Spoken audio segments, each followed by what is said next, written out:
Аз съм на 8 години. Когато порасна, искам да стана дизайнерка на дрехи, защото обичам да рисувам. Когато разглеждам книжки с нарисувани модели, с удоволствие ми правя различни тоалети. Обичам да съчетавам цветовете според моделите.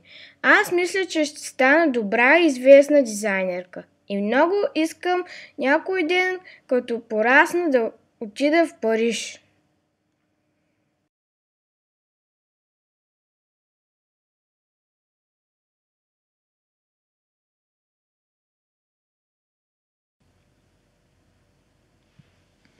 Като малко момиче се спомням, че мечтаях да стана актриса. Винаги съм била много чувствително дете, откакто се знам. Помня, че се присъединих към първата ми актьорска трупа, когато бях на 5 години. От тогава насам съм играла все в различни детски спектакли. Помня участието си в пиесата «Червената шапчица». Бях блестяща и получих множество похвали. Това беше един от най-големите ми успехи. Просто обожавах играта и все още я обожавам.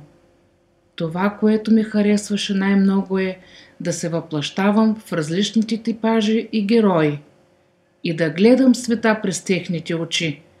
Това винаги е било и ще бъде моята страст.